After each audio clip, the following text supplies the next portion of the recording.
Hello, my name is John Seastar, and I'm a marketing engineer in the C.D.S. group at Trane. Today we'll take a look at modeling heat recovery chillers in Trane 700. In this video, I'll start with defining heat recovery chiller equipment. Next, we'll identify some application and design considerations when applying the equipment in a building to meet both cooling and heating loads. We'll go through a quick example of how to input the equipment into Trane, where the heat recovery chiller is supplementing the domestic hot water loads. We'll go through some output reports for analyzing the performance of the heat recovery chillers, along with the pumps and heat rejection equipment. As the name implies, heat recovery chillers collect heat that would normally be rejected to a cooling tower for the purpose of meeting heating loads in the building. This gives a double benefit for the building owner. First, recovered heat reduces the need to create heat from the heating equipment. And second, it reduces the cooling tower usage. There are a couple different types of heat recovery chillers. For instance, heat may be recovered from chillers with only one condenser. In these cases, a heat exchanger is required to isolate the cooling tower loop and the heat recovery loop to eliminate the potential for tube fouling in the heat recovery coil. There are also chillers that have an additional heat recovery condenser. Here, I show a schematic for a chiller that utilizes a second condenser bundle with full capacity. These units are capable of relatively high leaving water temperatures when operating in heat recovery mode. The heat recovery leaving water temperature with double bundle condensers is typically 105 to 110 degrees. In terms of design considerations, here's a couple of items to remember. In order to recover heat, there must be simultaneous heating and cooling loads. In Trane, this means simultaneous cooling and heating loads during a given hourly time step. To check loads in Trane, you can look at the analysis reports and the visualizer to determine simultaneous cooling and heating loads. Additionally, the availability of heat recovered is dependent on the cooling loads met by the chiller. Next, a backup source of heat is required if the heat recovered from the cooling load and compressor is not sufficient to meet the entire heating load. And lastly, reducing the amount of energy consumed via heat recovery comes at a cost.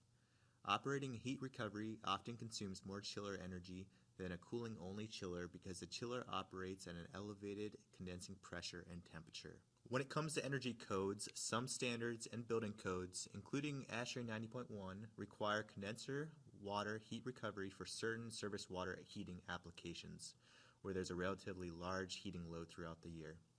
A few applications that meet this criteria are hotels, dormitories, hospitals, correctional facilities, and high-rise condominiums with central cooling systems. Now that we understand design considerations, let's look at an example for a hospital application.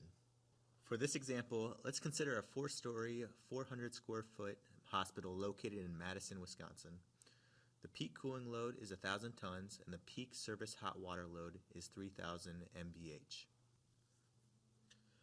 To demonstrate performance, we're going to be comparing a heat recovery chiller alternative versus using cooling-only chillers. In our example, alternative 1 will be modeled with 2 cooling-only chillers in parallel with a capacity of 500 tons each. For alternative 2, I'll walk you through how to set up a model with a chiller with heat recovery to help satisfy the hot water load. Alternative 2 will also have a second chiller that is cooling only. Now let's go into Trane. So I've already set up the first alternative as having 2 cooling-only 500-ton chillers to meet the cooling load. Additionally, there are 2 heating plants, one to meet the space heating load and the other to meet the surface water heating load. I've modeled the surface hot water load as a base utility, and there are no chillers with heat recovery in this alternative. In the second alternative, I'm going to keep everything the same with the exception of modifying the cooling plant, so the lead chiller in the chiller plant is the chiller with heat recovery that serves the surface hot water load. To set this up, I'm going to copy alternative 1, right-click on alternative 1 and select copy alternative. Now, right-click on use alternative 1 for create plants in alternative 2, select plants, and select the radio button for create plants for this alternative based on alternative 1. Now click OK, and now I can modify alternative 2's create plants. Click on alternative 2's create plants and then go into the cooling equipment tab. You can see that this has two chillers, both of which are cooling only chillers. For the first chiller, I'm going to change the equipment type.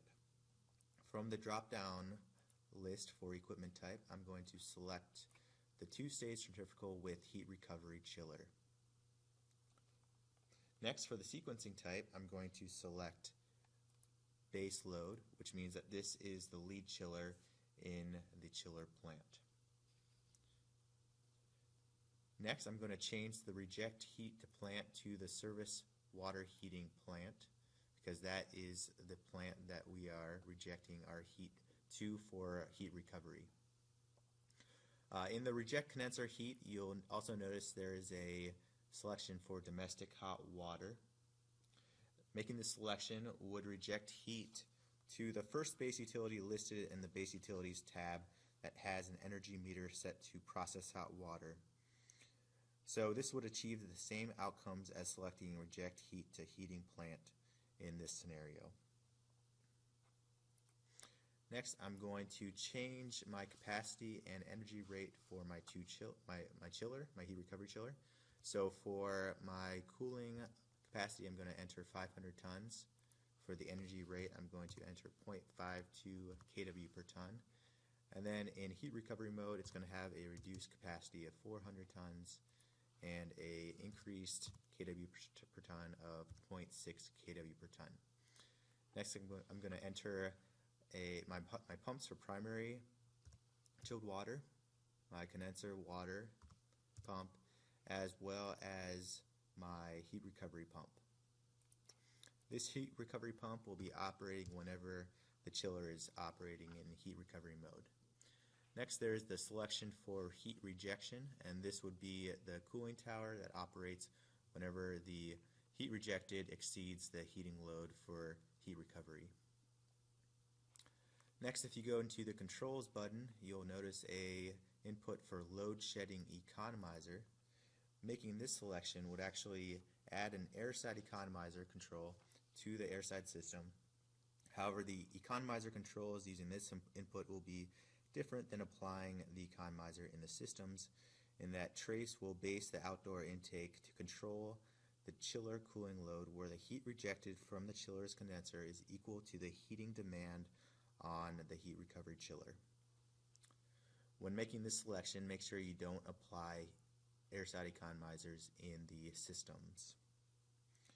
Next, if we go into our heating equipment, notice that we have a service water heating plant, and it has a pump on that plant.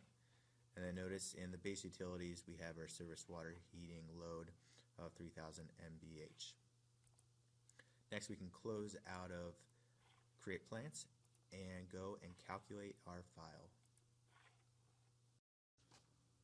After the file is calculated, I can open up the results to analyze the energy savings with the heat recovery chiller. I'm going to open up the equipment energy consumption report for this purpose. After I open up this report in the preview mode, I'm going to click the comparison tool to compare alternative 1 versus alternative 2. In the top pane, I'm going to select alternative 1, and then in the bottom pane, alternative 2. If we scroll down this report, you'll notice that the domestic hot water load, which is the fourth item down, is the same between alternative 1 and alternative 2. If we look at the chiller consumption is actually lower in alternative 1 than alternative 2. This is because the cooling only mode has a lower energy rate than the heat recovery mode with the heat recovery chiller. Next, notice the cooling tower usage between alternative 1 and alternative 2. Alternative 1 has a higher cooling tower usage than alternative 2, which means that more heat is being rejected to the heating load with the heat recovery chiller. We scroll to the next page on this report. We can take a look at the pump energy with that heat recovery chiller.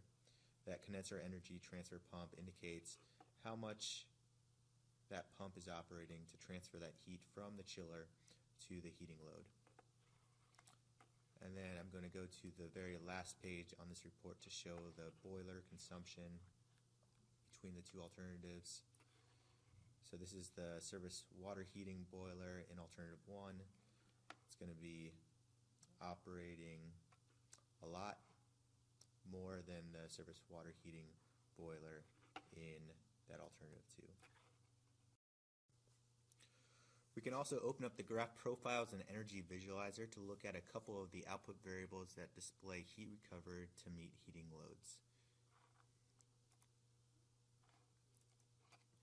First, after opening up this tool, make sure that you have settings and advanced checked under the view menu. This will allow you to select the output variables on the sidebar. Next, click clear so we clear our output variables, and on the cooling plant tab, scroll down until you see Q condenser heat available, which is the total amount of heat available from the condenser. Q condenser to heating coils, which is the amount of heat that's being transferred to the heating coils for heat recovery, and then Q condenser rejected to tower, which is the amount of heat being rejected by the cooling tower. The sum of the Q condenser to heating coils and Q condenser reject to tower should equal the Q condenser heat available. Next, you can click the draw button to display these outputs in the graph. And then you can always change the time system selection as well as the date type selected, and also you can view hourly data using that demand radio button. Here are some additional modeling tips when applying heat recovery chillers. First, these chillers can only be loaded if there is a cooling load on the chiller. In other words, if there is a heating load during a given time step but no cooling load, the chiller will not operate to meet the heating load. Along the same lines, heat recovered cannot be stored from one time step to the next for future heating loads. And lastly, when recovering heat, Trace only considers BTUs when calculating the heat recovery rate for transferring heat from the condenser to the heating load. In other words, if the heating load requires 105-degree water, but the condenser only provides 85-degree water during heat recovery mode, Trace doesn't consider the temperature difference when determining the amount of heat recovered for the heating load. It only considers BTUs from the condenser and BTUs of the load to determine the amount of heat recovery. If you are modeling this scenario, you could work around the temperature issue by splitting up the service hot water load into two base utilities, one to represent the load that can utilize heat recovery for preheating mains water, and the other to represent the portion of the load met by only a boiler. Here are some additional resources to look at when modeling heat recovery chillers. Page 3-52 of the user's manual goes through some more modeling tips on heat recovery chillers. As always, remember to press F1 for help on specific field explanations. We also have an excellent engineer's newsletter on waterside heat recovery systems that can be downloaded for free on the trane.com/en website, or a complete 90-minute program on DVD and application manual that can be ordered. That concludes this short video on modeling heat recovery chillers. If you have any more questions about modeling this equipment or any other modeling or CDS software questions, please feel free to contact CDS support. Thanks, and have a nice day.